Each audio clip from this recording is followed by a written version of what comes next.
The morning my boss announced his girlfriend as our new department manager, she was 10 minutes late, carrying a coffee she hadn't paid for, wearing sunglasses indoors and laughing at something on her phone while the rest of us sat in the conference room waiting for the quarterly staffing update.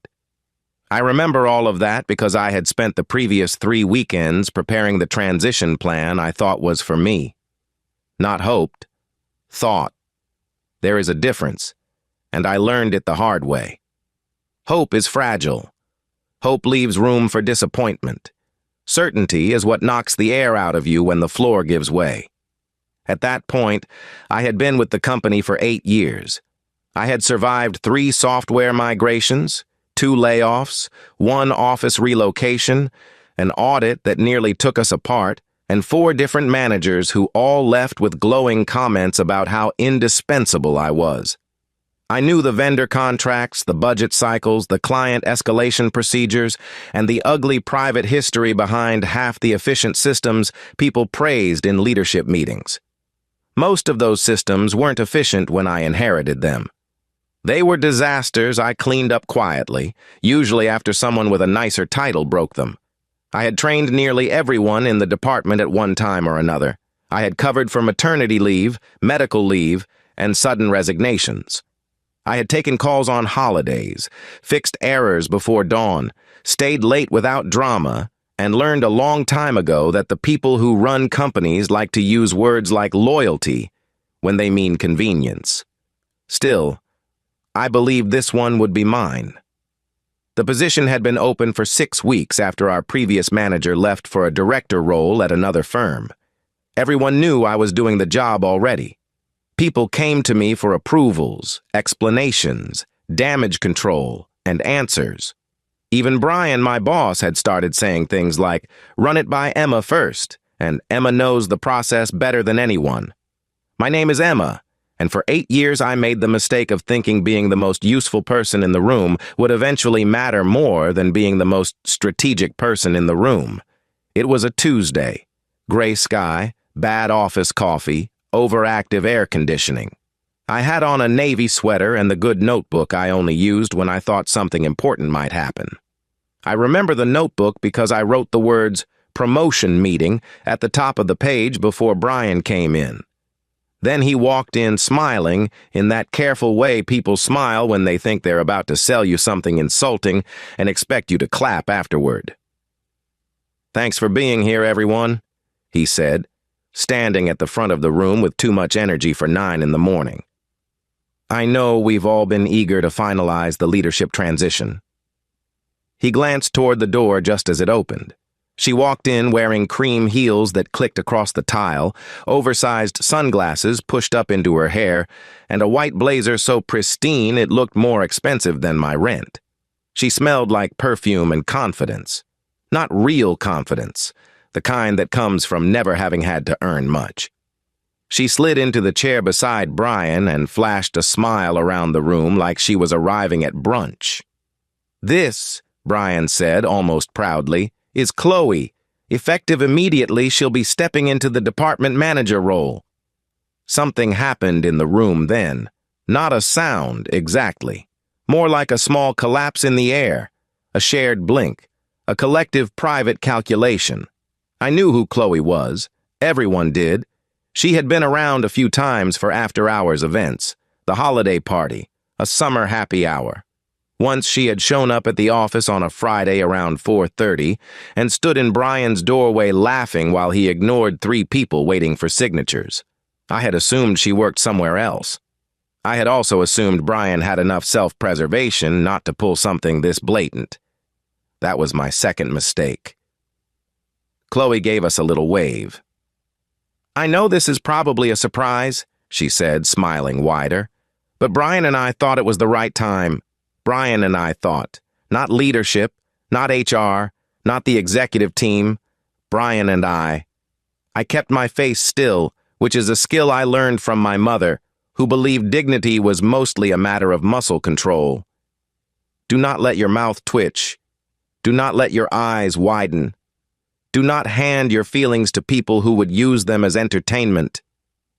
Across the table, Derek looked down at his laptop.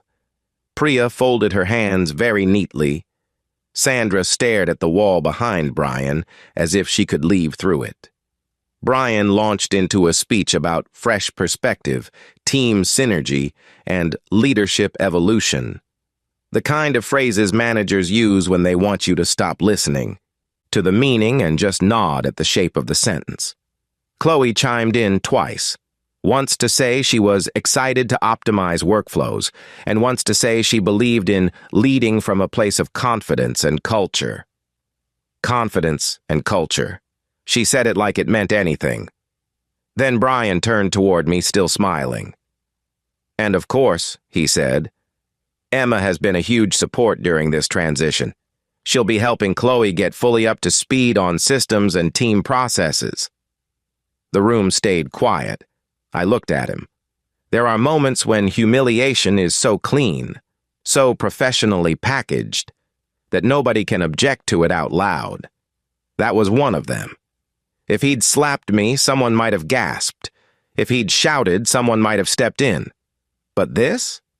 This was just corporate language wrapped around a public demotion, a polite theft. I said, I'm sorry, helping her get up to speed in what capacity? Brian's smile tightened for half a second. Training, he said, since you know the department better than anyone. Chloe laughed softly, like the answer was obvious. I'll need your institutional memory, she said. I'm sure you're amazing at all the back-end details. The way she said back-end details made it sound like I lived under a sink. A few people shifted in their seats. I looked at Chloe, then Brian, then the notebook in front of me where I had written promotion meeting. I underlined it once, not because I was calm, because if I didn't move my hand, I might say something I couldn't take back. Brian started discussing revised reporting lines as though the matter were settled. I heard maybe 1 out of every 5 words. My pulse was too loud. My face felt oddly cool, the way it does right before anger settles into something more dangerous. By the end of the meeting, Chloe had interrupted Sandra twice, mispronounced the name of one of our biggest clients, and referred to our compliance tracker as that spreadsheet thing. She did not know the difference between a vendor dispute and a service hold. She did not know our renewal calendar. She did not know why the Easton account was tagged red. She did not know that the shared drive had 3 archive layers, because the first 2 were unsearchable disasters created by a manager who now gave keynote talks about operational clarity. And somehow, she was in charge. When the meeting ended, people drifted out with the particular silence of employees who know they are witnessing something wrong but also know the mortgage will still be due on the 1st. I stayed seated for a moment, closing my notebook slowly. Emma, Brian said, cheerful again. Hang back a sec? Of course. Chloe stood and adjusted her blazer. I'm going to grab another coffee, she said. Oat milk if they still have it. Oh, and Emma, maybe later you can send me, like, the simple version of how everything works. The simple version. She walked out before I could answer. Brian waited until the door shut, then exhaled like we were old friends navigating a minor misunderstanding. I know this is probably disappointing, he said. Probably. I looked at him and said nothing. He leaned against the table. This decision came from a broader place than just performance. I said, did it? He gave me the patient look mediocre men save for competent women when they're about to explain unfairness as maturity. Chloe brings a different executive presence. Executive presence. I had heard that phrase before. It meant whatever the speaker needed it to mean. More attractive, more polished, less likely to challenge me, more comfortable at dinner with clients, more decorative in meetings, less threatening to people who mistake confidence for volume and leadership for aesthetics. What she doesn't know operationally, he continued, you can help with. I actually smiled then, but not because anything was funny. Sometimes the body does strange things when the mind is trying to contain itself. So let me understand this, I said. I covered this department for 6 weeks, kept deadlines on track, resolved escalations, built transition materials, and instead of being considered for the role, I'm expected to train the boss's girlfriend who has no experience. His jaw tightened. That's not a fair characterization. It's an accurate one. Emma, he said, voice flattening, I need you to be professional. There it was. The emergency exit for people losing the moral argument. Professional. I folded my notebook shut. I have been professional for 8 years. He crossed his arms. Then keep being professional, because whether you agree with the decision or not, Chloe is your manager now. I could feel something in me cooling into shape. The first clear layer of it. Not rage. Rage is hot and sloppy and satisfying for exactly 3 seconds. This was colder, cleaner. I said, Do you want me to train her thoroughly? He frowned. What kind of question is that? A straightforward one. Yes, he said. Of course. Then I'd like that in writing. His eyes narrowed slightly. Why? Because if I'm being formally tasked with onboarding the new department manager, I want documented expectations, scope, and timeline. He stared at me long enough to understand what I was really saying. You do not get to do this in the shadows and keep my labor invisible. He said, Fine. I stood, tucked the notebook under my arm, and headed for the door. As I opened it, he added, Try not to take this personally. That almost made me laugh. I turned back and said, That's interesting advice, Brian, from someone who promoted his girlfriend into my lane. Then I left. The next 3 hours passed in the strange, suspended way bad days do. My inbox filled with fake normal emails, calendar invites, a reminder about Thursday's vendor review, a system alert about a failed import. Priya messaged me privately, Are you okay? I looked at the words for a long time before answering. Working. Thanks. Not because it was true, but because honesty would have required too much typing. At 11:30, Chloe sent me an email with the subject line, Need the rundown. No greeting. No punctuation at the end of sentences. 3 smiley faces in the body. A request for whatever docs you have, plus maybe a cheat sheet on people because I'm terrible with names, LOL. I read it twice. Then I moved it into a folder I created on the spot called Chloe. Inside that folder, I added 3 subfolders, emails, tasks, meeting notes. Then I forwarded her message to my personal email. No, that would have been reckless, and I am not reckless. Instead, I printed it. I also printed Brian's follow-up from 20 minutes later. Emma, per our conversation, please take the lead on onboarding Chloe to all department systems, current priorities, team processes, and manager-level responsibilities over the next 2 weeks. Manager-level responsibilities. Interesting phrase. I printed that too and slipped both pages into the back pocket of my notebook. By lunch, the office had moved into rumor mode. You can always tell. Nobody stands too close to the printer unless they're hoping to hear something. People refill water bottles one at a time but linger near each other like they're waiting for weather updates. I ate at my desk because I didn't trust myself to sit in the break room pretending this wasn't one of the most insulting things that had ever happened to me. At 12:40, Priya appeared at the edge of my cubicle holding a salad she clearly wasn't interested in. Can I sit? She asked. I nodded. She lowered herself into the visitor chair and looked around before speaking. This is insane. I let out a breath through my nose. That's one word. She doesn't even know what we do. Apparently she brings executive presence. Priya's mouth twitched. I'm trying very hard not to say anything career-ending. That makes 2 of us. She was quiet for a moment. Priya and I were not best friends, but office proximity creates its own kind of intimacy. We had survived enough badly run meetings together to understand each other without performance. They're scared of you, she said finally. I looked up. What? Not in a dramatic way, in a practical way. She shrugged. You know too much. You fix too much. If they promoted you, they'd have to replace you, and they can't. I stared at her. It was not a new thought, exactly. More like hearing someone else say aloud the thing I had let live in the back of my mind without fully naming it.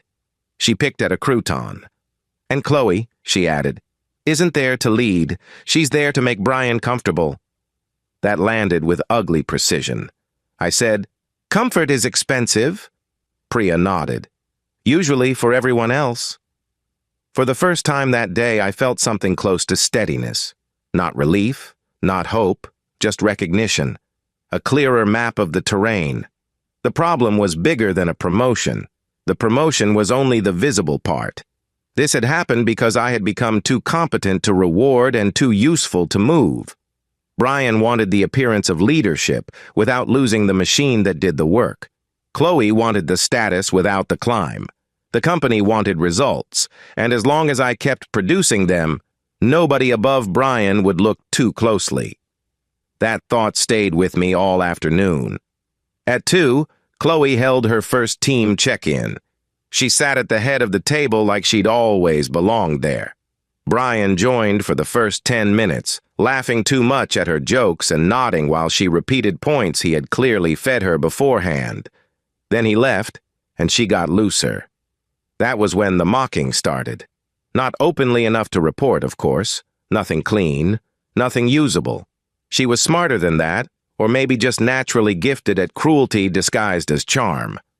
She asked Sandra for a status update on the Bristol rollout, then interrupted to say, "Try explaining it like I'm not buried in spreadsheets all day." Sandra, who had more grace than most saints, started over. Then Chloe turned to me. "Emma," she said brightly, "can you translate that into human?" A few people looked down instantly. I said, "The Bristol rollout is delayed because the vendor missed a compliance checkpoint and legal hasn't cleared the revised terms." She smiled. "See? That's your gift. Taking all that dense, boring stuff and making it useful." Dense, boring stuff. I wrote the phrase down in my notebook under the date. Later in the meeting, Derek mentioned the pending renewal issue with North Vale, and Chloe said, "I know Emma loves this kind of nitpicky process stuff, so maybe she can just own all of that while I focus on bigger picture strategy." I wrote that down too. Then came the one that stayed with me. We were reviewing staffing gaps when Priya said the team was already overextended. Chloe tilted her head and looked at me. "Well," she said, smiling in that polished way, "Emma seems to thrive on being the office brain, so I'm sure she can keep everyone on track while I settle in." The office brain. There was a little laugh in the room. Not happy, nervous, the kind people make when they know something mean just happened, and they're trying not to become part of it. I wrote the line down word for word. When the meeting ended, Chloe lingered by the screen while everyone filed out. "You're very quiet," she said to me once we were mostly alone. "I was listening." She smiled. "Good, because I'm going to need your help. I know some people here are very attached to the way things used to work." Used to. It had been less than a day. She stepped closer, lowering her voice like we were sharing a woman-to-woman truth. "Between us, I think they've leaned on you too much for too long. You give off strong assistant energy. There are insults so absurd they take a second to enter the bloodstream." I looked at her. She went on, completely at ease.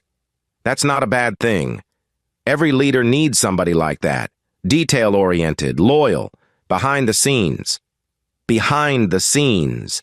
Assistant energy, loyal. It was astonishing, really. The confidence of a woman standing in a role she had not earned while explaining my place to me. I said very calmly, "Is that how you see me?"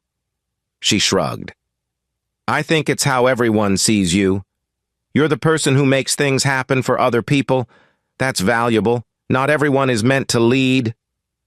Then she smiled and walked away, as if she had given me advice I should appreciate.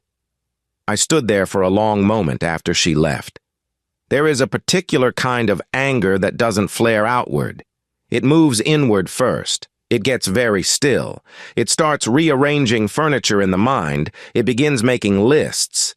That evening, I stayed late, not to catch up, to observe.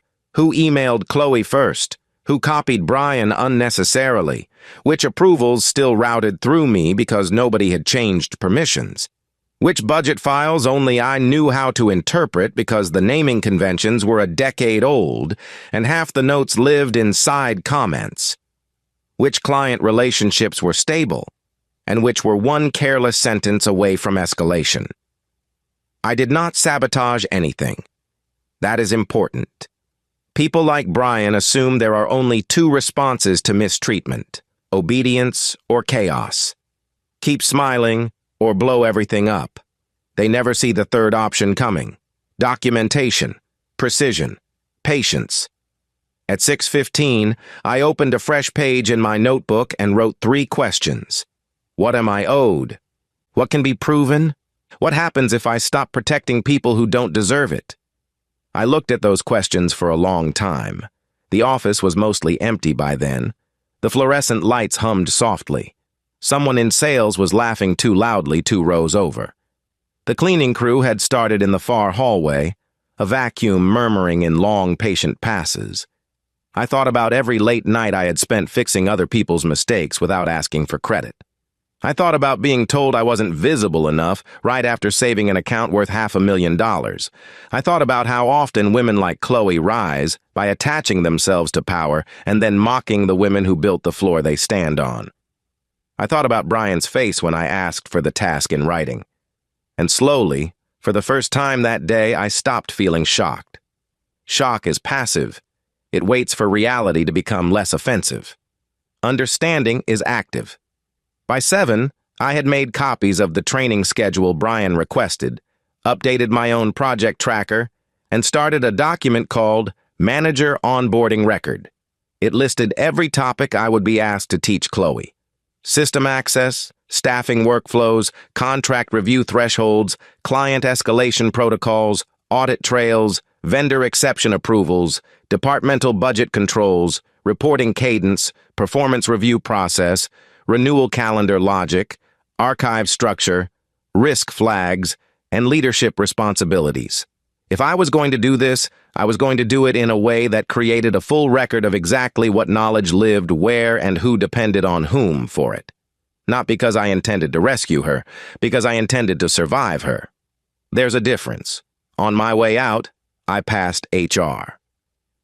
The door to Melissa's office was ajar, and I almost stopped. Melissa had been with the company even longer than I had. She wore silk blouses, listened with her head slightly tilted, and had mastered the corporate art of expressing sympathy without measurable action. I stood there for 1 second. 2. Then I kept walking. Too early, I thought. Not because nothing wrong had happened. Because I wanted the shape of it first. HR is not a conscience. HR is a filing system with lipstick. You do not walk in with feelings. You walk in with sequence, documentation, dates, direct quotes, witnesses, contradictions, written assignments, inconsistent standards, and impact. Feelings make them nod.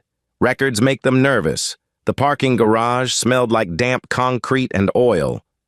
I sat in my car for a while before starting it, hands on the wheel, looking at my reflection in the dark windshield. I looked tired. Not fragile, not defeated.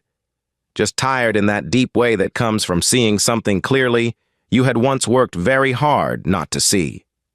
I had given that company 8 years of my life, not because I loved it. I'm old enough to know better than that. I gave it 8 years because I believed competence would eventually be rewarded, that stability mattered, that being the person people could trust would count for something when it was time. Instead, I had made myself indispensable in all the wrong ways. I drove home in silence. My apartment was small, clean, and quiet. I kicked off my shoes by the door, changed into soft gray sweatpants, and stood in my kitchen eating crackers over the sink because I couldn't yet trust myself with the emotional complexity of making dinner. Outside, rain had started, thin at first, then steadier. I opened the window a little and let the cool air in. Some nights after work, I would numb out with television, or scroll too long on my phone, or call my sister and let her say the exact rude things I was too controlled to say myself. That night, I did none of those things. I made tea, I sat at the table, I opened my notebook again. Then I wrote down everything. The meeting announcement, the phrasing, the task assignment, the comments, the direct quotes, the timing, the witnesses in the room, the fact that Chloe called me assistant energy. The fact that Brian had used the phrase executive presence.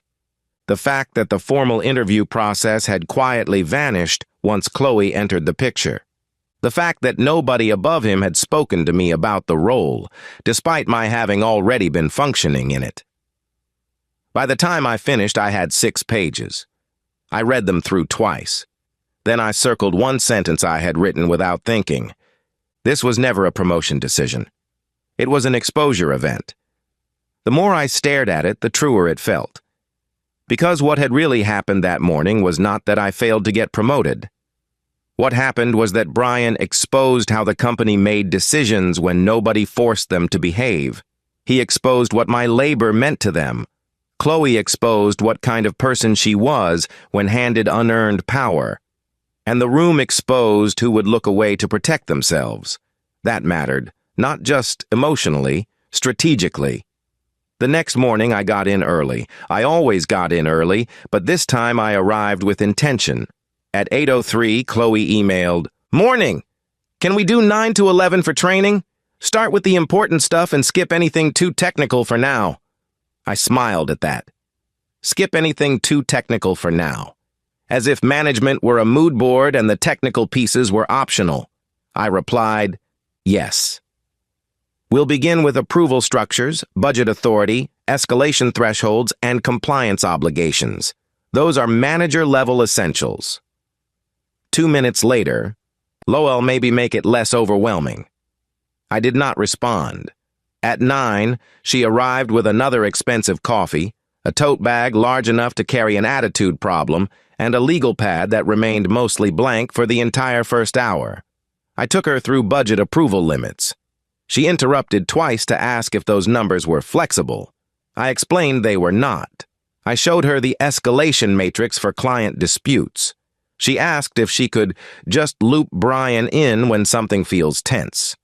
I explained that documented procedure required direct categorization, internal response windows, and immediate notification of legal under specific conditions. She tapped her pen against the pad and said, "God, there's so much admin in this place." Admin. I wrote that word down after she left. Then I trained her on vendor risk flags. Halfway through, she sighed and said, "No offense, but you really do love this stuff." "No offense," I said, "but this stuff is the job." She gave me a look then. Quick, assessing, a tiny shift. For the first time, I think she understood that I was not going to flatter her into competence. Good. At 10:15, Brian stopped by my desk and asked, "How's it going?" I said, "She has questions about budget control, compliance escalation, and approval thresholds." He nodded like that was normal. "Great. Keep building her confidence." Building her confidence. Not her knowledge, not her accountability, her confidence. I said, "Would you like a written summary of training progress?" He hesitated a fraction too long. "Sure." "Perfect," I said. "I'll send one at the end of each day." He smiled, but his eyes did not. That was the moment I knew I was finally doing something right. He didn't want a record. He wanted labor. Invisible labor, spoken labor, disposable labor, the kind women hand over every day in offices across the world and then get told they're lucky to be trusted. Too bad. By noon, I had sent him a clean summary. Completed. Budget authority, escalation thresholds, compliance obligations, vendor risk categories. Pending. Staffing approvals, performance management, renewal cycle oversight, audit protocols. Noted, Chloe requested simplified framing around several manager-level controls, factual, neutral, cold. I copied only him. At 1:30, Chloe chaired another meeting. This time she was sharper, not better, just irritated. When Sandra referenced a procedure I had trained that morning, Chloe waved a hand and said, "I don't want us getting bogged down in Emma-style technicalities." Emma-style technicalities. The room went still. Then she added, smiling, "No offense. Some people are just more comfortable managing details than people." I wrote that down too. That night I went home and added it to the notebook. Page after page, a picture was forming, not just of cruelty, of pattern, diminishment in public, extraction in private, delegation downward, credit upward, informal insult wrapped in plausible deniability. I had seen it before in smaller forms, but now it had a face, a title, and a paper trail. And underneath all of it, something else was beginning to take shape in me. Not revenge, not yet. Clarity. Because the truth was, I had spent years believing that if I just worked hard enough, explained clearly enough, stayed calm enough, anticipated enough, fixed enough, and carried enough, I would eventually be allowed to stand somewhere other than the background. But systems built on convenience do not reward the people who make them comfortable. They consume them. And for the first time in 8 years, I stopped asking how to be recognized inside that system. I started asking what would happen when I finally stopped holding it together. The third day was when I realized Chloe was not just unqualified. She was lazy in a very specific, dangerous way. There are people who don't know something and are embarrassed enough to learn. Those people can be taught. Then there are people who don't know something and resent the existence of anyone who does. Those people don't want training. They want translation, shortcuts, cover, and somebody to blame when reality refuses to simplify itself for them. Chloe was the second kind. That Wednesday started with a client escalation. Northvale had flagged a billing discrepancy tied to a service renewal, which on paper looked minor, but in practice could have turned into an ugly chain reaction if it wasn't handled within the same business day. They were one of those accounts that stayed calm right up until they didn't. The kind where a delayed answer became a trust issue, and a trust issue became a contract discussion, and a contract discussion became 3 executives pretending to be surprised by a fire everyone else smelled hours earlier. At 8:17, I saw the first email. At 8:24, I saw the second. At 8:31, I noticed Chloe had been copied directly and had not responded. At 8:46, she came in, set down her coffee, and asked me if I knew where the fancy stapler was. I looked at her for a second and said, "Northvale is escalating." She blinked. "About what?" "The renewal discrepancy I flagged yesterday afternoon." She waved a hand like I'd mentioned a delayed lunch order. "Okay, can you handle it?" I turned in my chair. "You're the manager. And you're the expert." The words came out light, almost flirtatious, like she thought this was teamwork. I said, "The account needs a manager response." She leaned one hip against the edge of my desk. "Then draft something and I'll send it." That was how she saw leadership. Not deciding, not understanding, not owning, just attaching her name to other people's work and calling it oversight. I said, "I can prepare context, but you need to understand the issue before you respond. It involves a renewal threshold and prior service language." She sighed immediately. "Emma, I really don't need the dense version this early." I held her gaze and said nothing. She straightened up. "Fine, give me the headline." I did. She listened for about 15 seconds before interrupting. "So basically they're upset because numbers changed." "No. They're upset because the numbers changed after documentation was issued and the revised amount triggered a different authorization standard." She frowned at me as though precision were rude. "That sounds like a process problem." "It is." She smiled, satisfied with herself. "Great. Then we'll say we're reviewing the process." I stared at her. "We," she repeated, already turning toward her office, "are reviewing the process. Send me a draft." Then she left. I wrote down the time. By 9:10, I had prepared a 3-paragraph response explaining the discrepancy, the verification underway, the internal review timeline, and the corrective path. It was careful, accurate, and designed to keep the account from panicking. Chloe sent it 12 minutes later under her own name with only one change. She removed the sentence, acknowledging. Responsibility for the delay. That mattered. People who have never had to repair relationships always think accountability makes them look weak. In reality, evasion is what makes clients start CCing lawyers. At 9:47, North Vale wrote back asking for clarification. At 10:03, Chloe forwarded me the reply with one line. "Why are they still confused?" I replied, "Because the accountability language was removed. No greeting, no cushioning, just that." She didn't respond for 6 minutes, then appeared at my desk. "Did you really need to say it like that?" I looked up from my screen. "Yes." Her expression hardened. "I'm trying to establish authority." "Authority isn't the issue. Accuracy is." She crossed her arms. "You have a very rigid communication style. And you have a client asking for an explanation." For a second, I thought she might say something sharp enough to cross a line. Instead, she smiled the way people smile when they decide to postpone the knife. "Well," she said, "not everybody leads with anxiety."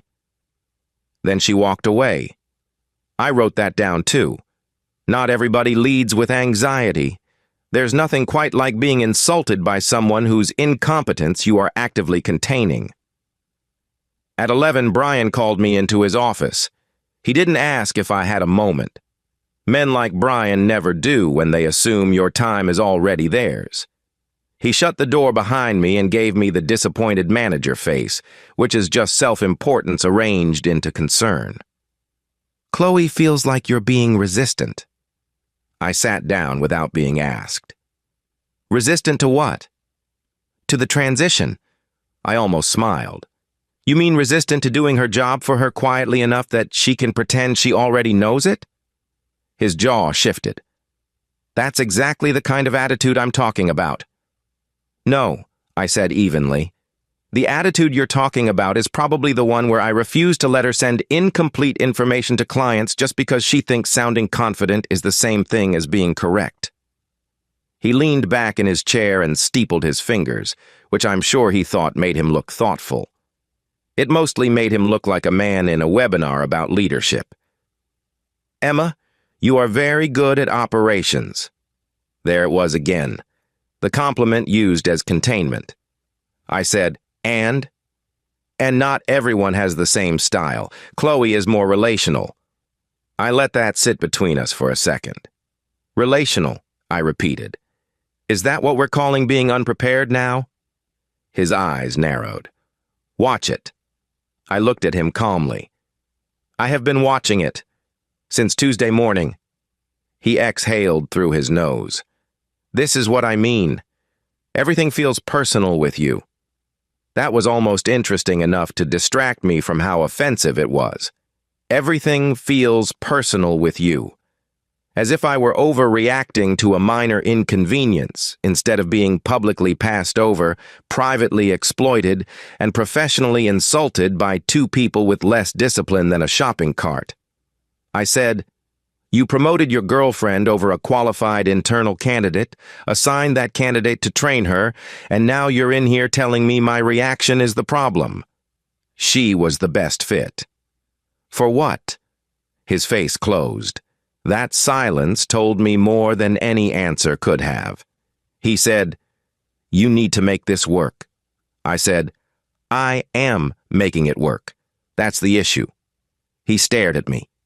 I continued, "If I stopped making it work, you'd have a real problem by lunch." That landed. Not because I raised my voice. I didn't. But because it was true, and he knew it. The room got very still. Then he said, quietly now, "Careful." And there it was. Not a warning about behavior. Not a call for professionalism. A threat, thinly dressed. I stood up. "You asked me to train her. I'm training her. If you want obedience instead of accuracy, put that in writing too." Then I opened the door and left before he could answer. After that, the office changed temperature around me. Not literally, emotionally. People noticed when I stopped smoothing things. Not sabotaging, not refusing, just no longer racing ahead of everyone else to absorb impact. If Chloe forgot a deadline, I reminded her once in writing and not 3 times verbally. If Brian asked for a summary, I sent exactly the summary and not the hidden repair plan beneath it. If a meeting lacked decisions, I documented that decisions were pending instead of quietly making them on behalf of absent adults. It was astonishing how quickly inefficiency became visible when I stopped disguising it as resilience. By Thursday afternoon, Derek was hovering near my desk with the uncomfortable energy of a man who would rather walk barefoot over gravel than get involved in politics. "Hey," he said. "Do you have a second?" I nodded. He lowered his voice. "Is Chloe actually approving staffing changes now?" "Officially, yes." He glanced toward her office. "Because she just asked me if annualized compensation and total comp were the same thing." I looked at him. He grimaced. "I thought maybe I misunderstood." "You did not." He rubbed the back of his neck. "Are we supposed to be worried?" The honest answer was yes. The useful answer was more complicated. I said, "You're supposed to document everything." His eyebrows lifted. "Requests," I said. "Changes, approvals, follow-ups, keep it clean, keep it factual." He stared at me for a beat longer than necessary, then gave one small nod. People always understand more than they admit in offices like that. They just need permission to acknowledge it. By the end of the week, 3 things had become obvious.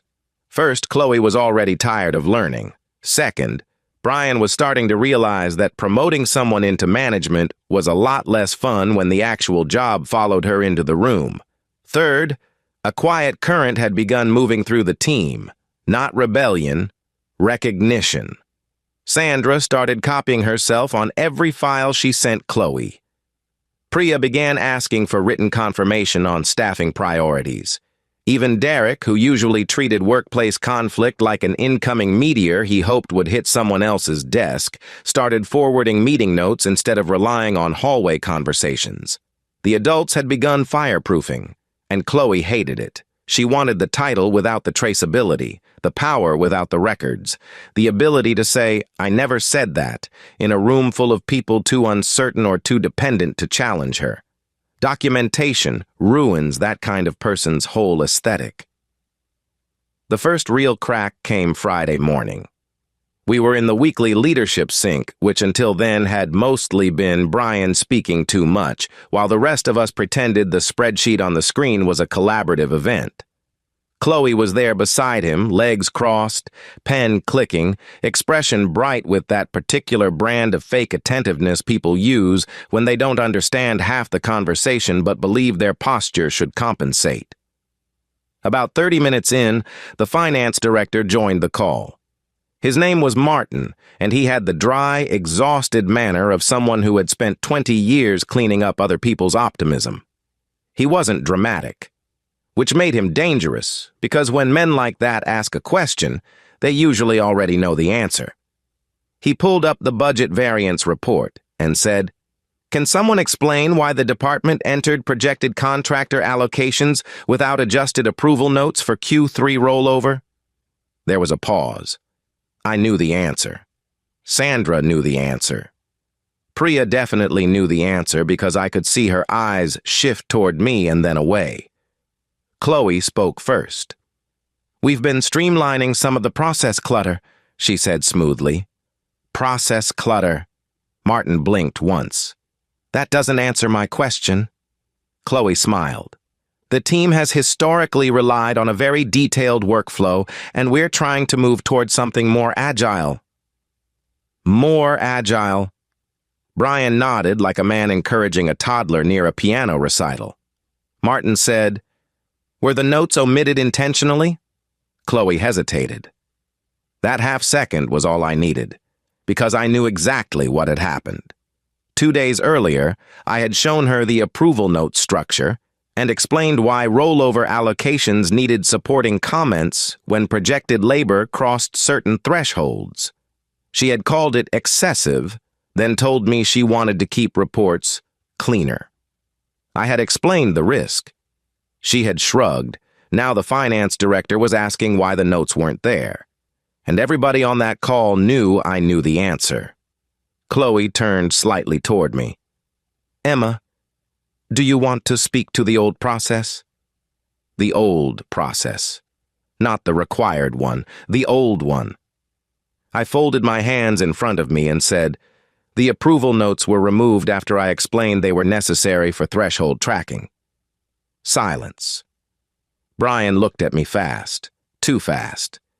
Martin said, "Removed by whom?" Now there are moments in life when time does something generous. It slows just enough for you to choose yourself instead of your habits. My habit for 8 years would have been to protect the room.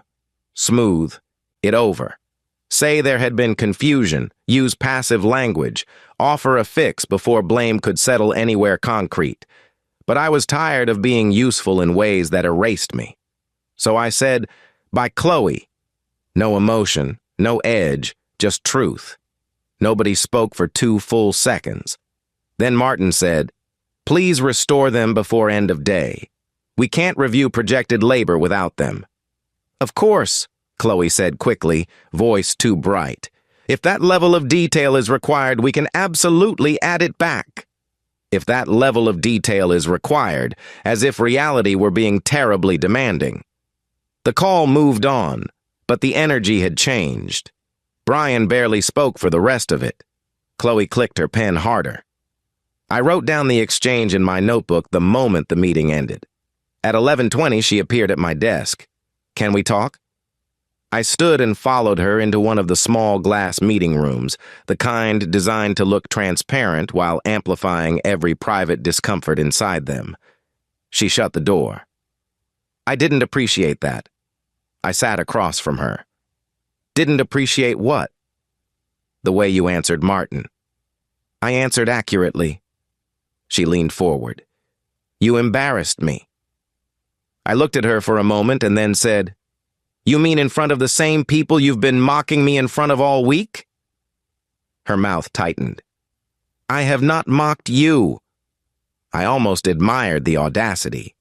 I said, "You've called my work dense, boring, nitpicky, technical, assistant level, anxiety-driven, and clutter. You've referred to my role as back-end support and told me not everyone is meant to lead. Would you like approximate dates and times? Or does your memory improve under pressure?" Color rose high in her cheeks. For a second, she looked genuinely startled. Not guilty, startled. That told me a lot. Cruel people are often shocked by records. They move through the world assuming the impact of their behavior evaporates the moment they stop hearing it. She said, "I was joking." "No," I said. "You were testing whether you could diminish me publicly without consequences." "That is so dramatic." I smiled a little then, because nothing annoys people like Chloe more than calm. "What's dramatic," I said, "is getting a management role through your boyfriend and then acting inconvenienced by the existence of management." She stared at me. There are sentences that change things simply because they are finally spoken aloud. That was one of them. "You need to be very careful," she said quietly. "With what?" "With how you speak to me." I held her gaze. "Then you should be equally careful about how you speak to me." She sat back, eyes cold now. The friendliness was gone. Good. I prefer open hostility to polished fraud. "You know," she said, "Brian told me you'd be difficult." That interested me more than it should have. I said, "Did he?" "He said you had a tendency to get territorial when change threatened your comfort zone." I let that settle. Territorial, comfort zone. Amazing how often competence gets rewritten as temperament when a woman becomes inconvenient. I said, "Brian also told you I know the department better than anyone." She didn't answer. "Which means," I continued, "he knew exactly what this would look like. Her expression flickered then, just for a moment. Not pity, not regret, awareness.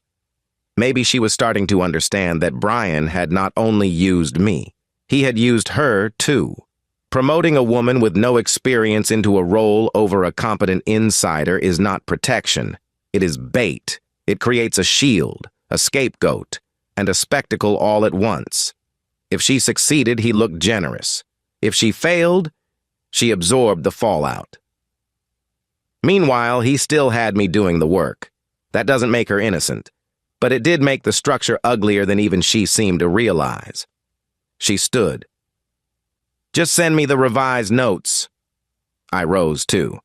"I'll send you the explanation again. You can restore them." Her eyes narrowed. "Excuse me?" "You removed them. You can put them back." For the first time all week, she had nothing polished to say, so she opened the door and left. I went back to my desk and, exactly as promised, resent the instructions. Then I copied Brian. Then I printed the email. That weekend, I did something I had not done in years. I updated my resume, not because I was panicking, because some part of me had finally unclenched enough to admit what should have been obvious long before. I did not want to win inside a structure built to humiliate me. I wanted options. Saturday morning, I spread papers across my kitchen table and listed everything I had done in the last 3 years that nobody had formally credited me for. Cross-functional audit recovery, vendor dispute resolution, process redesign, client retention interventions, budget reconciliation, transition leadership during management vacancy, training and onboarding, escalation handling, documentation systems, quarterly reporting. By the time I finished, the list looked less like a job description and more like evidence. Not just that I deserved better, that I had already been doing better. I had simply been doing it in a place that preferred me tired. My sister called around noon. Her name is Nora, and she has the gift of sounding supportive and dangerous at the same time. "How bad is it?" she asked after I told her the short version. I looked at the rain beyond my window. Bad enough that I finally stopped doubting myself. She let out a soft sound. "That's usually the beginning of the end. Or the beginning of a lawsuit," I said. That made her laugh. "Do you have documentation?" "Yes." "Good. Then don't be emotional where they can see it." "I'm not." "Also," she added, "for the record, if I ever meet this Chloe person in public, I will become a problem." For the first time in days, I laughed. Then I said, "She called me assistant energy." Nora went silent. When my sister goes silent, it is never peaceful. Finally, she said, "That woman would not enjoy my personality." "No," I said, "she would not." By Sunday night, my resume was updated, my notes were organized, and something in me felt steadier than it had in months. Not healed, just aligned. Monday morning, I walked into the office and knew before 10 that something had shifted. People were too careful around Brian. Chloe's office door was closed. Melissa from HR passed through our floor twice before lunch, which was one more time than normal and one fewer times than subtle. At 10:22, Priya messaged me. "Did you hear?" I replied, "Hear what?" 3 dots appeared, disappeared, appeared again. Then, Finance kicked back Chloe's budget access request. She submitted it wrong twice. I stared at the message. Then another came. And Martin asked why she still doesn't know the approval structure after a week. I looked up slowly toward Chloe's closed door. Interesting. Very interesting. By 11 o'clock, she emerged wearing a smile so fixed it looked painful. She called a team huddle for 11:30. We all gathered in the conference room. Brian stood beside her this time. Always a bad sign. Chloe folded her hands and said, "As we continue evolving the team, we're making a few adjustments to improve alignment." Improve alignment. That phrase nearly always means someone is about to be punished for noticing reality. She turned toward me. Going forward, Emma will be focusing more narrowly on documentation and support functions so we can streamline decision-making. Support functions. There it was again. Smaller title, smaller space, smaller box. I felt half the room stiffen. Brian jumped in smoothly. This is about playing to strengths. Of course it was. Play to strengths, executive presence, bigger picture strategy, agile, alignment. I sometimes think corporate vocabulary exists mainly so cowards can commit obvious acts in a dialect that sounds collaborative. I said, "To clarify, are you changing my responsibilities?" Brian smiled. "We're refining them." "In writing?" That made several people look up. Chloe answered this time. "Emma, not everything needs to be adversarial." I met her eyes. "Not everything needs to be vague." Sandra stared very hard at her notebook. Derek coughed into his fist. Priya sat so still she could have been carved. Brian said, "You'll receive an updated scope."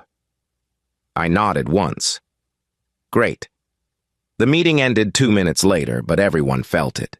Because they had just tried to solve their Chloe problem by shrinking me. And that, more than anything before it, told me they were scared. Scared people make mistakes. That afternoon, Melissa from HR emailed me asking if I had time for a quick touch base the following morning. I read the message twice. Then I smiled, because now the story was changing.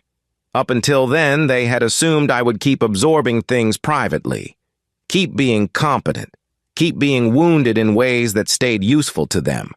But HR does not schedule a quick touch base because everything is stable. Something was leaking upward. Maybe finance, maybe somebody on the team, maybe the written records were starting to create a shape even from a distance. Whatever it was, the first tremor had reached a higher floor. And as I sat there looking at Melissa's email, I realized something else too. I was no longer afraid of losing that job. That may not sound dramatic, but fear of loss is the leash in places like that. It keeps good people loyal to systems that insult them. It keeps them patient while lesser people rise past them. It keeps them quiet when the truth would cost too much. The moment that fear loosens, the whole arrangement changes. I replied to Melissa, "Yes, I'm available at 9:30.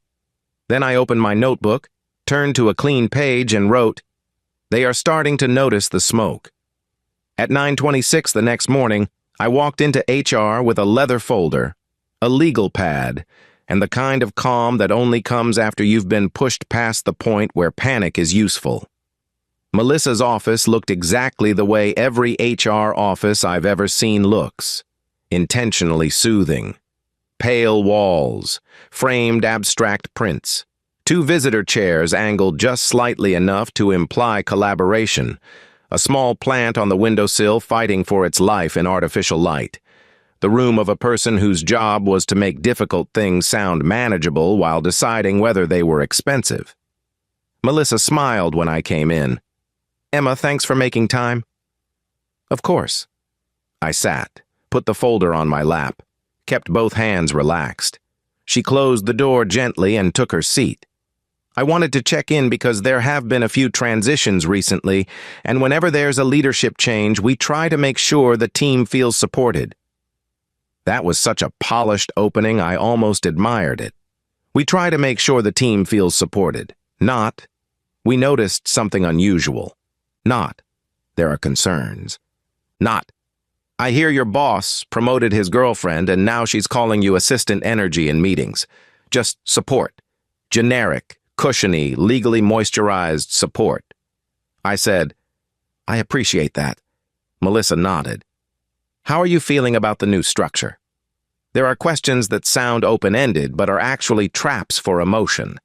If I said humiliated, angry, betrayed, or discriminated against, she could classify me as upset. If I said fine, she could document no concerns. The only useful answer was one that converted feeling into observable fact. So I said, "I have concerns about qualifications, role clarity, and professionalism." Melissa's expression did not change, but something behind her eyes sharpened a fraction. "That sounds important," she said. "Can you say more?" "Yes," I thought. "I absolutely can." I opened the folder and placed a slim stack of papers on the table between us. These are notes from the announcement meeting, the written instruction assigning me to train Chloe on manager-level functions, a daily training log, and dated notes documenting several comments made in meetings that I believe are inappropriate and relevant to the broader issue. Melissa looked down at the papers. That was the moment the air changed. Because until then, this had been one of those exploratory HR conversations where they assess tone, mood, and risk. The second paper appears, it becomes something else, not a feeling. A file. She touched the top page without lifting it. "You documented all of this?" "Yes." "How long have you been keeping notes?" "Since the announcement." Her gaze moved back to mine. "Why?" "Because I've been a woman in offices for 20 years, I thought. Aloud, I said, "Because the situation was irregular from the beginning." That answer pleased me. Factual. Contained. Impossible to call dramatic. Melissa glanced at the top sheet again.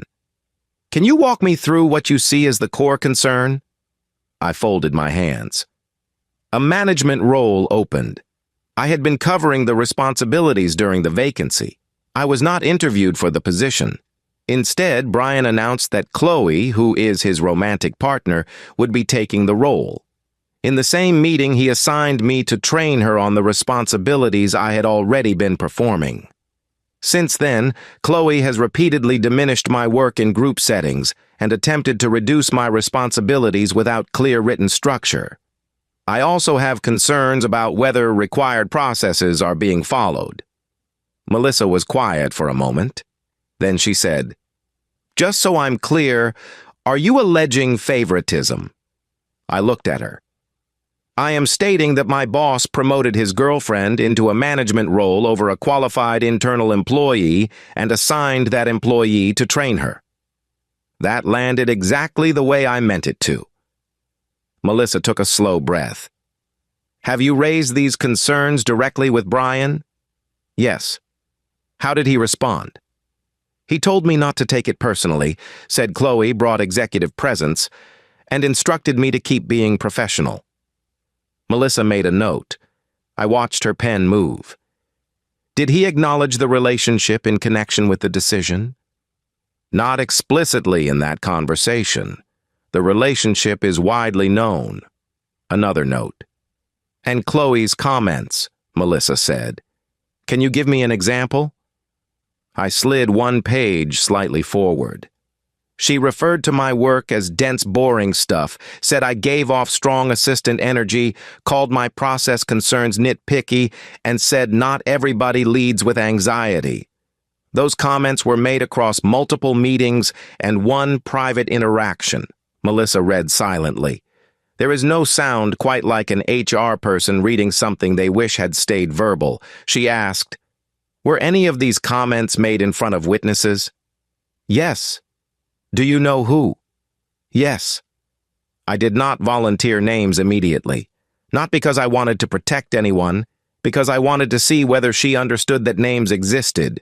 Witnesses transform discomfort into corroboration. Her eyes lifted. "Would people confirm what was said?" "That depends on how brave they feel." Melissa's mouth tightened slightly. "Emma, I want to make sure we handle this constructively." There it was. Constructively. One of those words organizations use when they want to signal that the problem is less important than the tone used to discuss it. I said, "I'm being constructive. That's why I'm here with documentation rather than a resignation letter." That one she felt. I could see it. Not because it was threatening, I wasn't threatening, but because it reframed the entire conversation. I was not a disgruntled employee venting.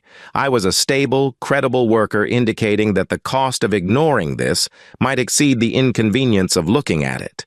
Melissa said carefully. "Now, what outcome are you seeking?" Another important question. Outcomes matter in HR because they reveal whether you're asking for justice, revenge, transfer, money, or acknowledgement. Say the wrong one and they'll sort you into the wrong drawer. I answered truthfully. At minimum, I want a documented review of the decision-making process, clear written role expectations, and professional conduct in meetings. I also want it understood that I will not continue absorbing manager-level liability without authority or recognition. She wrote that down too. Then she said, "I appreciate how thoughtfully you've approached this." That was as close as HR gets to alarm. We spoke for another 20 minutes. She asked about timelines, reporting structure, recent changes to my scope, and whether there had been prior concerns with Brian. I kept everything narrow and concrete. Dates, quotes, assignments, observable behavior. I did not use the word unfair. I did not use the phrase hostile environment. I did not speculate about motives more than necessary. I let the facts do the expensive work. When the meeting ended, Melissa gathered the papers in a careful stack.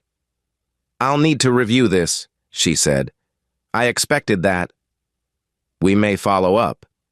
"I expected that too." She gave me a tight, professional smile. "Thank you, Emma." I stood. "You're welcome." Then I picked up my folder and left, carrying with me the strange, almost buoyant calm that comes from finally placing a problem where it belongs. Not on my back, on their desk. The second I stepped onto the floor, I knew something had happened while I was gone. Nobody said it, of course. Offices rarely announce their weather directly. But people looked up too quickly. Derek nearly dropped his coffee. Priya's eyebrows lifted 1 millimeter, which for Priya was the equivalent of a brass band. I sat down, opened my laptop, and found 3 new emails. One from Brian asking for a revised training status summary. One from Chloe asking whether I had finished the onboarding packet thing. And one from Martin in finance, copying Brian and Chloe on a request for clarification about a contractor allocation discrepancy entered the previous afternoon under Chloe's credentials. I opened Martin's email first. The discrepancy involved 2 temporary contractors assigned to a project bucket that did not match their approved cost center. It wasn't catastrophic, but it was sloppy, and sloppy in finance has a way of becoming moral if it repeats enough times. Martin's note was polite, but pointed. "Please explain rationale for reassignment and confirm authorization path." I checked the system logs. Chloe had entered the change at 5:42 p.m. the previous day. Interesting because she had left the office at 4:50, or at least physically left. I checked the remote access log. There it was. Log in from home at 5:31. Same user credentials, same sequence. I leaned back in my chair. Then I opened the approval history. No supporting note, no manager comment, no linked request, just the change. I sat very still for a moment. Then I looked toward Chloe's office. The door was open. She was inside, laughing on her phone. Laughing. About what, I have no idea. Her brunch plans. A reel. Her own reflection. People like Chloe are rarely specific enough to be miserable until the consequences arrive. At 10:14, Brian called me into his office again. This time, Chloe was already there. Always a charming sign. Brian gestured toward the chair. "Close the door, please." I did not. I stepped in, took the chair nearest the exit, and said, "What's this regarding?" Chloe folded her arms. "Martin's email." Brian gave me a look meant to suggest maturity was about to be required from me specifically. "There seems to be some confusion around a contractor allocation change." "There's no confusion," I said. "There's a logged change without documentation." Chloe jumped in. "I moved them where they actually belong. The original bucket looked wrong." I looked at her. "Based on what?" She gave the tiny, irritated shrug of a person who believes instinct should be billable. "Based on what made sense." I turned back to Brian. "Those assignments were split intentionally because one resource is client billable and the other is internal support. That distinction affects reporting." Brian's expression changed just enough to tell me he had not known that. Of course he hadn't. Chloe said, "Okay, but that's not exactly obvious." "It is if you've been trained." Her eyes flashed. Brian cut in quickly. "Let's keep this solution-oriented." There it was again. Solution-oriented. The hymn of people who want the problem fixed without the story of how it got broken. I said, "The solution is to reverse the entry and resubmit with correct notes." Chloe leaned forward. "Can you just do that?" I looked at her. Then I looked at Brian. Then back at her. "No," I said.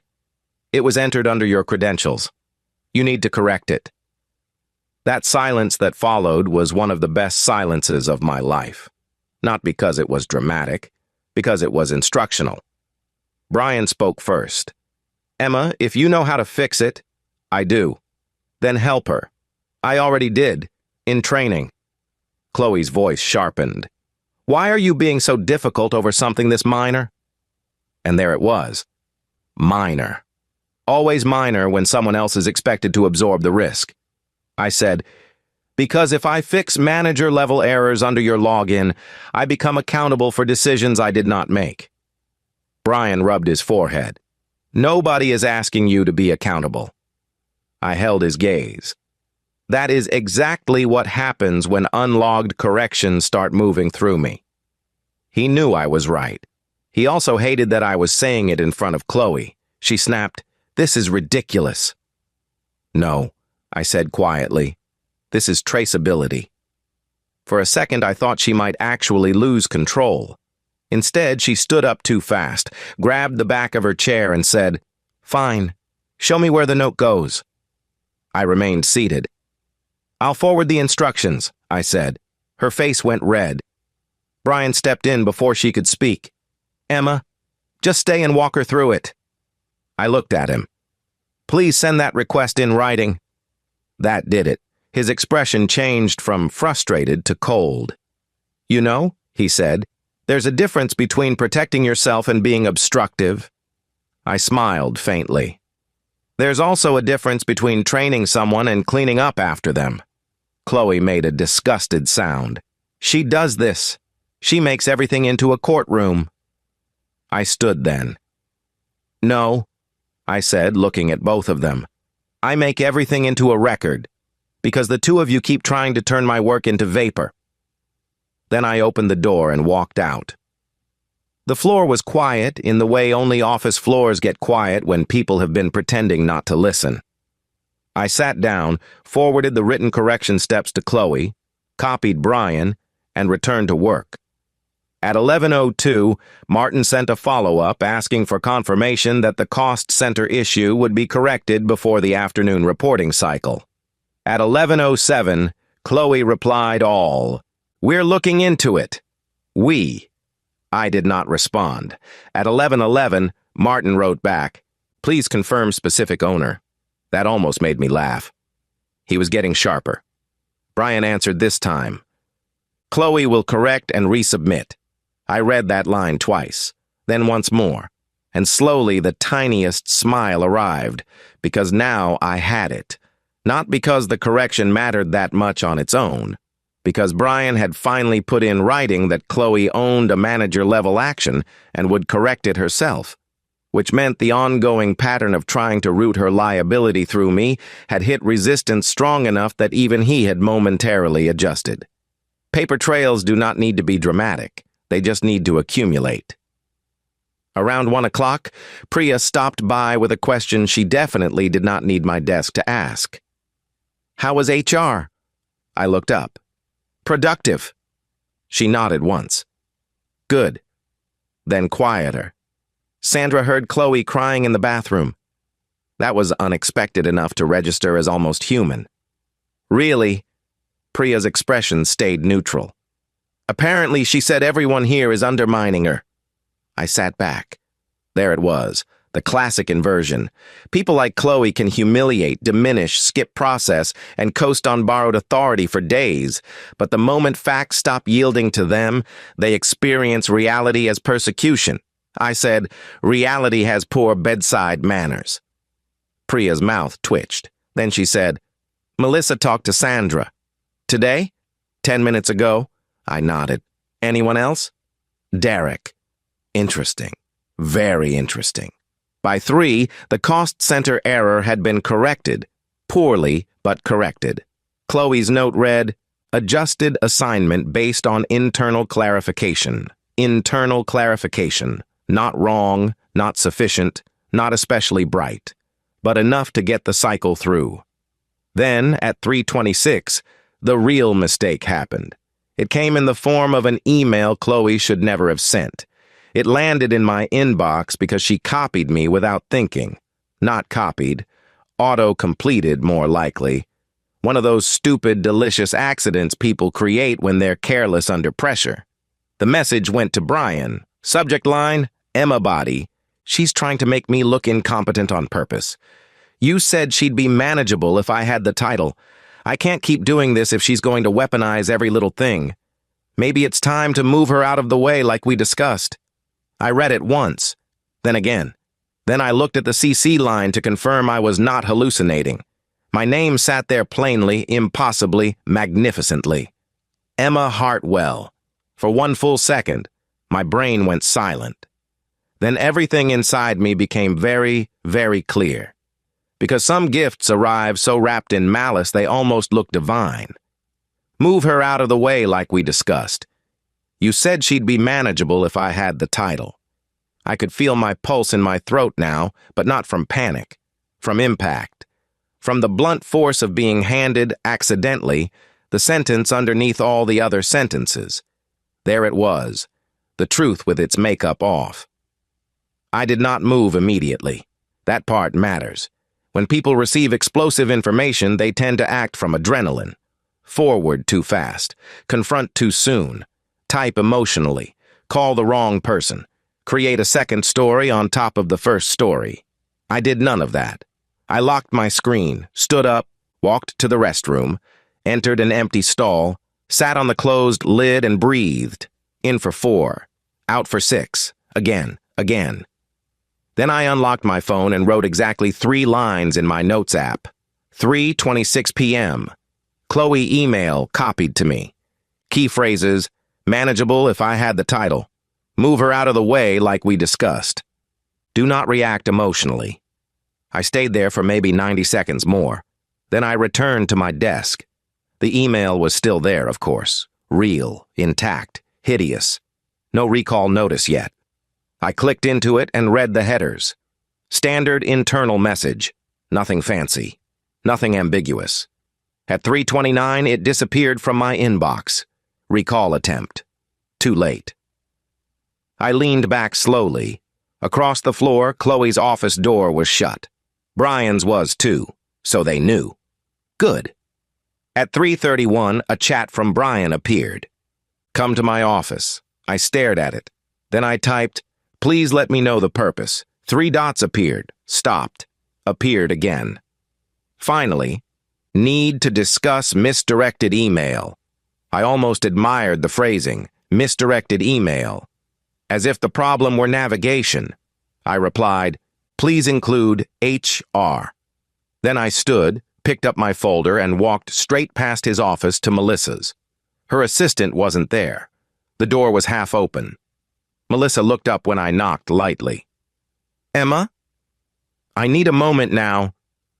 Something in my face must have told her this was no longer a check-in category event because she said, come in. I closed the door behind me, sat down, and placed my folder on her desk. There's been an escalation, I said. Her posture changed instantly. What happened? I met her eyes and said, Chloe accidentally copied me on an email to Brian stating that he told her I'd be manageable if she had the title, and suggesting it might be time to move me out of the way like they discussed. Melissa went completely still. No HR smile, no smoothing expression, no professional glaze, just stillness. Then she said very carefully, do you have the email? Yes. Forward it to me now. I opened my laptop, hands steady. That is one of my favorite details from my own life. Hands steady. because by then I was no longer shocked. I was done being shocked. Shock had wasted enough of my week. What I felt now was precision. I forwarded the email to Melissa with one line, forwarding as requested. Received at 3:26 p.m. before recall attempt. She read it in silence. Then she looked up. "Emma?" she said, and for the first time since I'd known her, she sounded like a real person instead of an HR voice. "Please stay available." I said, "I am." She rose from her chair, already reaching for her phone. That was when I knew the building had finally shifted under them. Not because I had won anything yet, but because the story was no longer mine alone to carry. By 4:05, Brian's door was closed with Melissa inside. At 4:12, Chloe was called upstairs. At 4:18, Sandra sent me a blank Teams message, then another. "Are you okay?" I replied, "Yes." A minute later, "Is something happening?" I looked at the question, then the hallway, then the closed doors at the far end of the floor. Then I typed, "Yes." And for the first time since that horrible Tuesday morning, that answer felt less like dread and more like weather breaking. At 4:27, my phone buzzed with a calendar invite from Melissa. Subject, follow-up. Time, 4:45 p.m. Location, conference room. B, no description. I stared at it for a moment, then accepted. Conference room B was on the second floor, near legal and finance. That mattered. HR meetings meant to calm people down usually happened in HR. Meetings moved upstairs meant one of two things: visibility or containment. Sometimes both. The floor around me had turned unnaturally productive. Keyboards clicking too hard, chairs rolling more than necessary, a printer running in short, nervous bursts. Office silence is never actually silent. It has textures. That one sounded like people trying to act like weather wasn't happening in the hallway. At 4:31, Brian emerged from his office.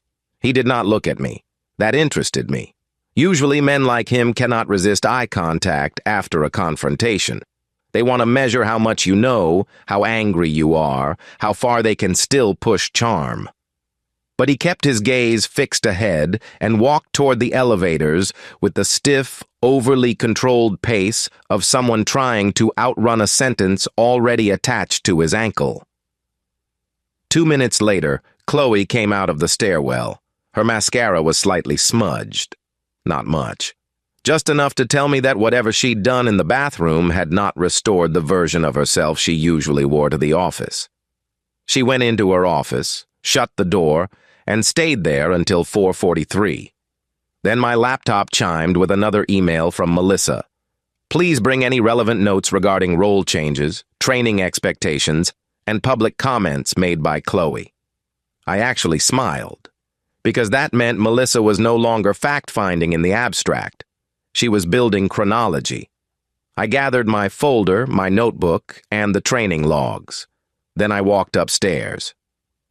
Conference room B had the usual glass wall, a long table, 6 black chairs, a screen at one end, and a view of the parking lot that somehow made every difficult meeting feel more transactional.